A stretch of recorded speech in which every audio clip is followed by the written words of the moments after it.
Bonjour à tous et à tous, bonjour à tous les suiveurs et à tous les inconditionnels de Grégoire Omnisport. Donc Ganigay, Warul Tit, Warul Ragat. C'est bientôt la reprise en Allemagne. Donc Allemagne, ce samedi 16 mai, on aura la 26e journée de Bundesliga. Donc 26e sur 34 journées. Donc il reste 8 à 9 journées à jouer au niveau de la Bundesliga. Donc ça, c'est une bonne nouvelle pour le football donc mondial parce que ça fait plus de 2 mois Gagne Talk sans football. Donc c'est une bonne nouvelle.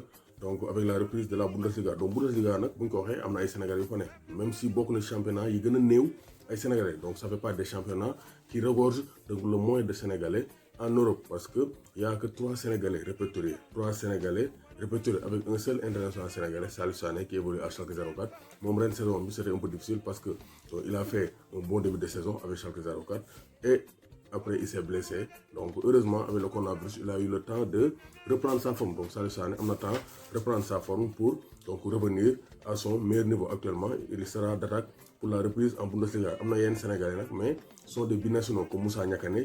Donc, Moussa Niakate qui évolue à Mayence. Donc, Moussa Niakate, il évolue à Mayence. Donc, mon équipe, actuellement, ils sont 15e. Donc, ils luttent contre donc, la relégation. Donc, Moussa Niakate, donc au niveau du classement 15e 26 points, donc ils sont à 4 points du barragiste Fortuna Düsseldorf. Donc il faut se dire que Moussa Niakate il est un peu en danger par rapport à Schalke 04. Donc Schalke 04 nous avons le 6e avec 37 points. Donc ils sont qualifiés pour la Ligue Europa. Donc c'est pour dire que quand même les Sénégalais n'ont pas les mêmes fortunes en Allemagne. Donc Moussa Niakate, Mayence, Salif Sané, en Schalke 04 donc gis nañ ne am na benn Sénégalais bu def c'est un finno-sénégalais donc finlandais d'origine sénégalaise c'est Malick Thiaw donc présenté woon naa ko un jeune sénégalais de 18 ans qui est même courtisé par Liverpool donc mu ngi ko évolué à 7 millions de livres sterling moom la ko évolué donc moom il se peut que donc Liverpool jënd ko mais pour l'instant il évolue à Schalke 04 il suit les traces d'un certain Leroy Sané qui a été formé à Schalke et qui évolue actuellement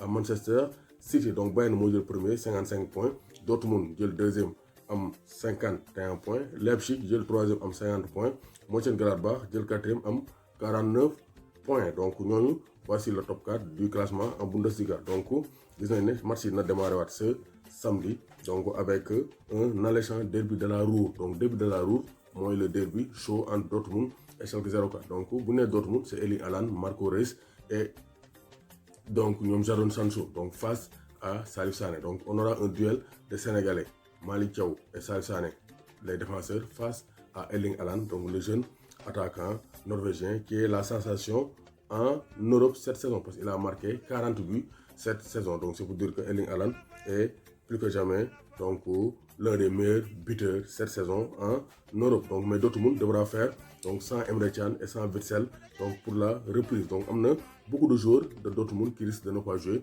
mais quand même l'information la bonne nouvelle c'est que Allemagne football bi dina reprendre et on aura 3 Sénégalais en liste. Moussa Niakate avec Mayence, un donc franco-sénégalais de 24 ans qui évolue en défense centrale selon gaucher. Moom aussi il est pressenti pour venir en équipe nationale du Sénégal. Salif Sané on le connaît bien et Malick Thiaw. Donc voici les 3 Sénégalais qui vont reprendre le championnat ce samedi donc 16 mai 2020 on aura la reprise de la Bundesliga. Donc Mayence bu Moussa Niakate moom dimanche lay jouer dimanche face à Cologne. Cologne am na benn Sénégalais mais il joue en équipe réserve donc Mamadou Loum donc moom mu ngi sur équipe réserve bi donc on peut le considérer comme un Sénégalais de la Bundesliga mais bokkul ci équipe pro bi Cologne joxe pour disputer les matchs de Bundesliga. Donc Mayence mooy déplacé dem fële ca Cologne 17 donc 13h30 GMT. Donc on aura le retour du football en Allemagne. Salif Sané face à Erling Haaland, on verra ce que ça va donner. Donc Gaye Ndiaye warul tiit warul ragal.